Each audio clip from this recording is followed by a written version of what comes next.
Good afternoon, everyone.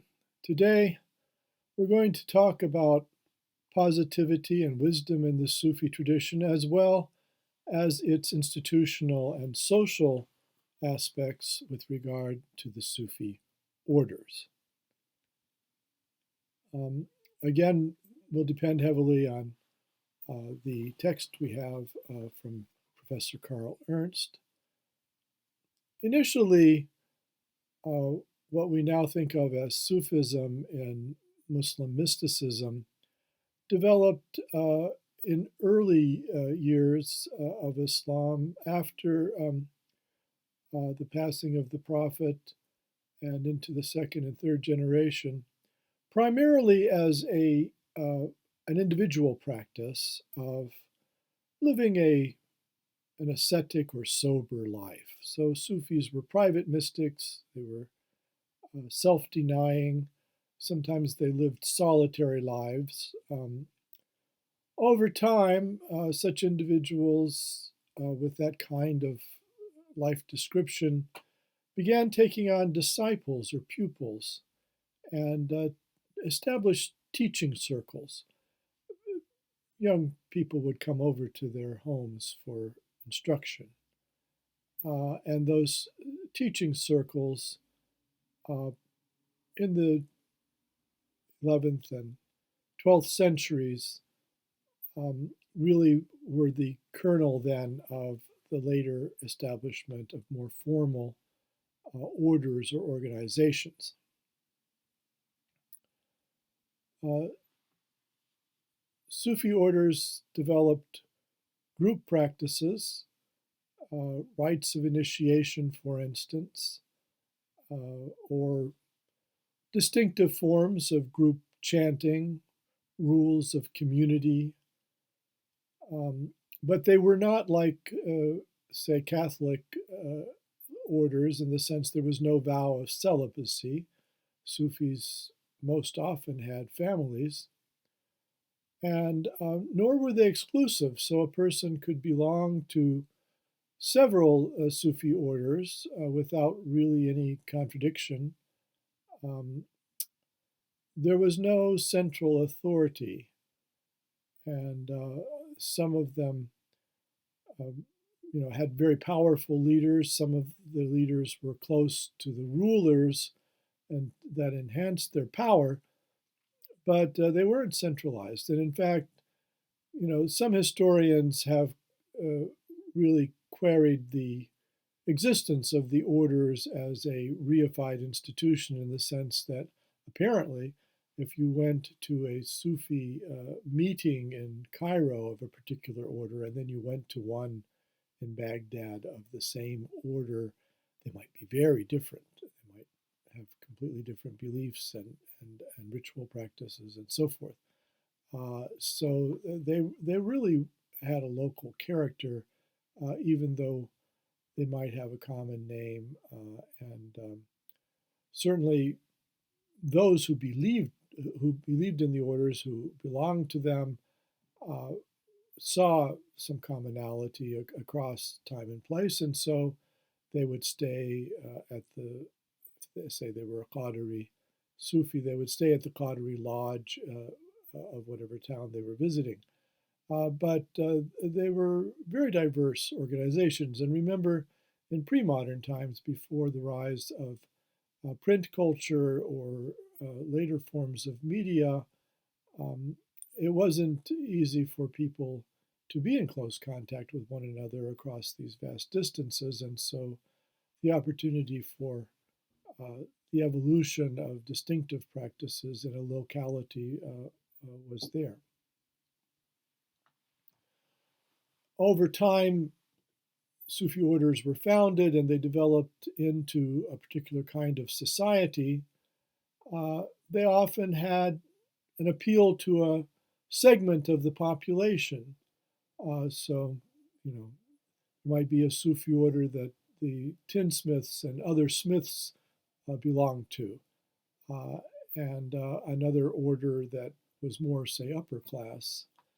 Um, they often were rooted in social formations like city quarters or Sometimes they had an ethnic character. So, for instance, uh, in Egypt, there were orders that were distinctively Sudanese, and so the Sudanese in Egypt would come to those meetings. Um, they often had a civic character, so they were recognized by municipal authorities. They would participate in annual parades, and um, they they were part of the fabric or the mosaic of those societies. Uh,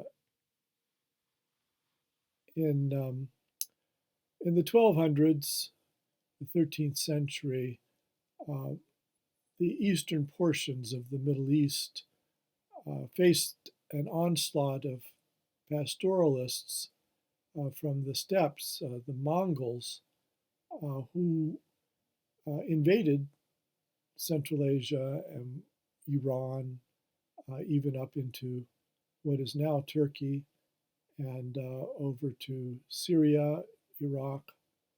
And the Mongols initially, when they invaded, were uh, Buddhists, very similar in their orientation to Tibetan Buddhism.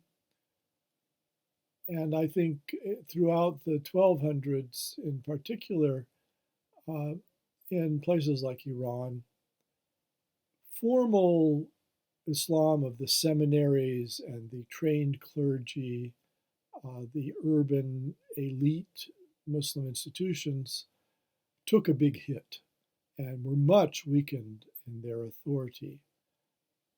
And as a result, uh, you had the proliferation of Sufi centers uh, in the Middle East at that time.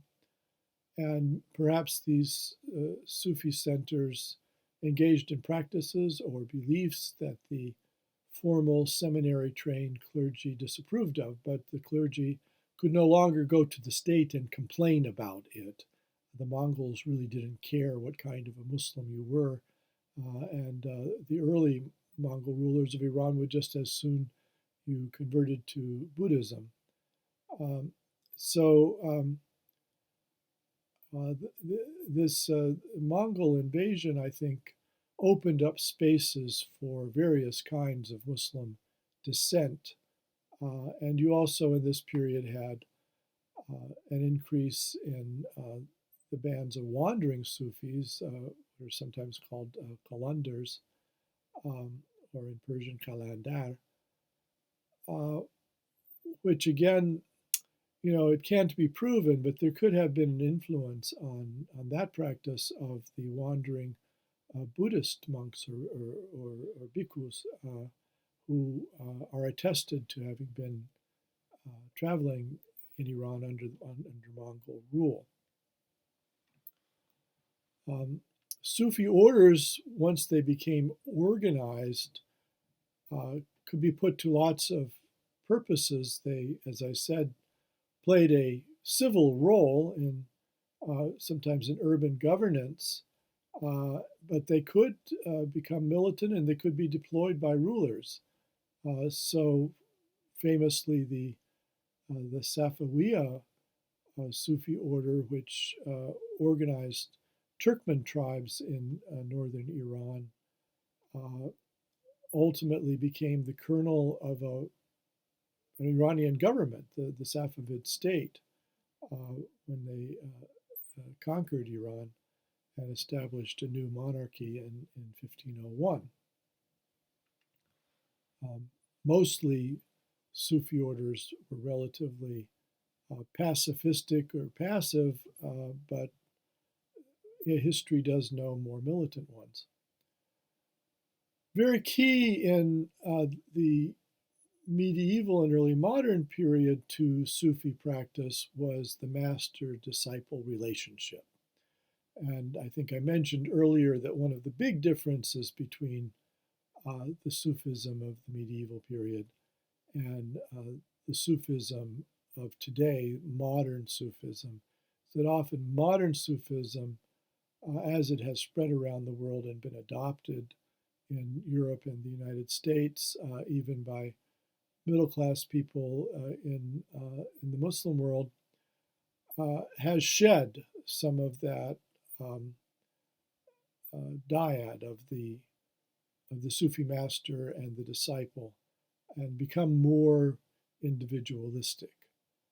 But originally, the Sufi seeker and the sheikh or the pir, the Sufi master, were in a very tight relationship, and the disciple owed a great deal of obedience to the master. Um, so Abu Hafs Suhrawardi, one of the great founders of a Sufi tradition, who died in the 13th century, talks about how a sincere disciple gives obedience to the master. As a result, the spiritual state of the master flows into the disciple, he says, like one lamp lighting another. So the disciple keeps company with the master, listens to the master's speech, and when the master makes a suggestion about comportment, the disciple follows it. So the disciple has to give up his or her own predilections and desires and follow the dictates of the Sufi master.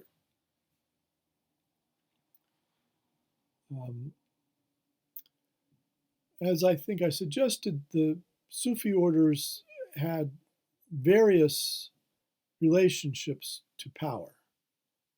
Some of them stayed away from it, were quietist.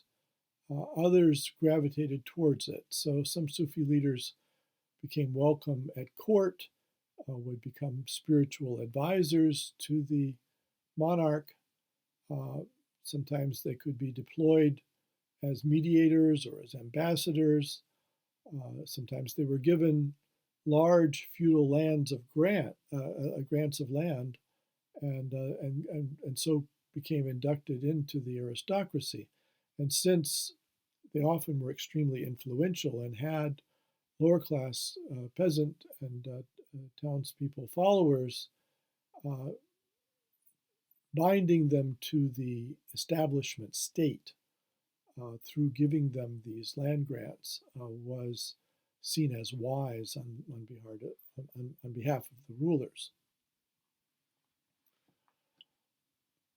Then this practice of being close to the kings on the part of some Sufis was controversial because Sufism retained its more sober and ascetic characteristics in some quarters, and so the pomp and opulence of a royal court were offensive to many Sufis. Some Sufis cited a saying attributed to the Prophet Muhammad, which went that whoever goes to the gates of the ruler will endure tribulation. A servant does not move closer to the ruler except that he moves further away from God. And so there was a feeling in some quarters that this idea of getting close to the ruler was not a good one. There was another saying attributed to the Prophet that the worst of the religious scholars are those who visit the rulers, and the best of the rulers are those who visit the religious scholars. The orders, once they were founded, and especially from the 1200s forward, often, they had an eponymous founder. They were named for a great saint. So, for instance, the Suhrawardiya order traces itself back to Abu Hafs Suhrawardi, whom we just met. Some were more local. Thus, you have the Ahmadiyya Sufi order around Tanta, where there's a shrine to the founder Ahmed al-Badawi, in Egypt's Delta. So there aren't, members of this Sufi order. You don't find them, say, in what is now Uzbekistan or India. Others are widely spread, and you do find them in lots of different places. The Qadiriya order, founded by a saint whose tomb is now in Baghdad. The Qadiriya is a universal order. It's found everywhere. I met Qadiris in Senegal. I met Qadiris in Pakistan. The Naqshbandiya order is also very widespread, mainly in Asia, sort of stretching from Yemen all the way to China. But again, although Naqshbandis may have some emphases, and they all, read the works, or the literate ones read the works of Bahauddin Naqshband, the eponymous founder, Naqshbandiya can be very different from place to place.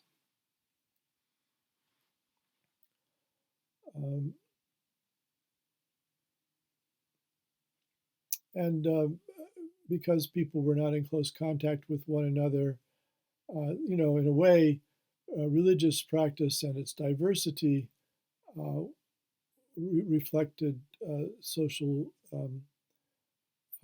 distance, in the sense that villages were placed often far apart from one another in the arid Middle East, and people just weren't in such close contact with one another that they would be able to maintain this uniformity. I mentioned the rise of the wandering Sufis, who became a very visible and long-term phenomenon, again, belonging to various orders or strands of practice and belief. They would often beg for a living. They were mendicants. They would move from town to town.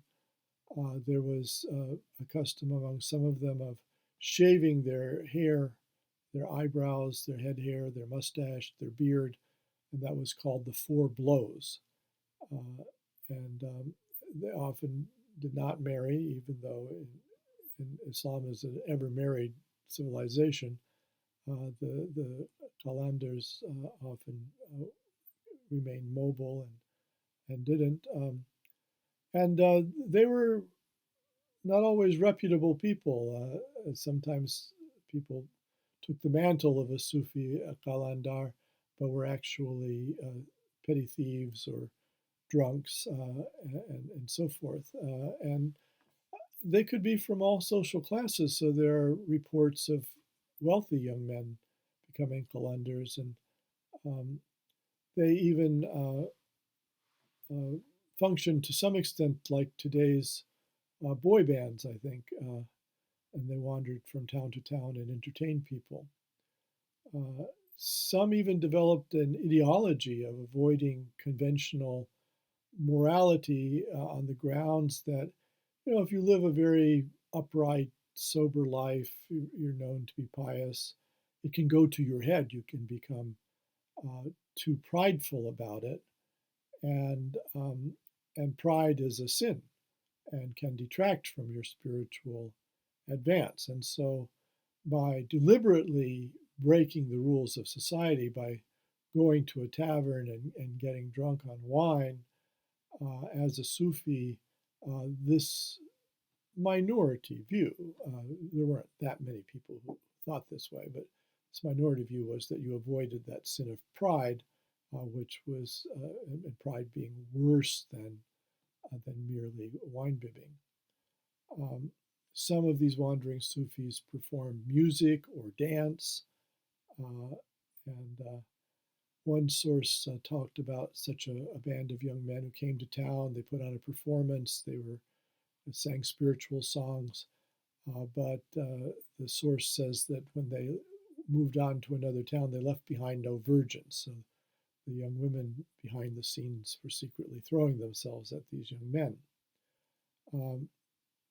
And sometimes a wandering band of young men like that could be militarily useful, and they might fight for a king. Joining the order meant accepting guidance from the master, And the master that would then invest the disciple with a cloak when he or she was accepted. Um, I say he or she, these were gender segregated societies, so most often you would have a male group. But the paintings from the Mughal period do suggest that veiled women would sit in the back sometimes, and that the gender segregation was not complete. And then we know that there were women Sufi masters who had female disciples, and so there was a split in the Sufi movement between the genders. Um, but it was, I think, very common for women to accept the teachings um, of a peer or a Sufi master. Uh, when I was living in India, my wife and I had a Hindu young woman as our maid, and her name was Shanti.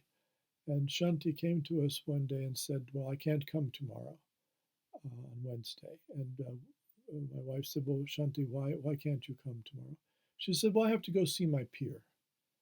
So she is Hindu, but she had a Muslim Sufi master that she went to for spiritual teaching or blessings or some purpose. And in India, all along, this has been very common, and maybe now that kind of cross-religious hybridity is declining with the rise of modern fundamentalism. But as late as the 1980s, that was an experience that I had. So there were women who accepted the teachings of the master as well, and the master would be resorted to by women for blessings, and very common for a woman to ask, that their child be protected from smallpox, for instance, or if the woman had not yet had a child, that the Sufi master would pray for her to get one. Um, but the male disciples who then, hung around with the Sufi master, were in his presence a lot, would accept the etiquette of the order to which they belonged. They would learn special chants and prayers associated with that order. And there were rules, how to sit with the master, how to deal with pride. Again, not everybody took the antinomian or unlawful route to dealing with pride, but pride is always a consideration in any spiritual path and a distraction from the selflessness that the Sufis were pursuing, how to keep one's moral purity, how to keep regular with prayers. And there were, as we have mentioned in the past, extra prayers, supererogatory prayers that Sufis would pray in addition to the 5 daily prayers prescribed in Islam, how to perform meditation. There were various forms of Sufi meditation. I think the practice of dhikr or chanting often served as a kind of meditation. They would say Allahu, Allahu. They would chant the name of God. But then there were, and Professor Ernst has been a pioneer in looking at this, there were some breathing exercises and some yoga-like practices among some of the Sufi orders, which uh, haven't been written about as much.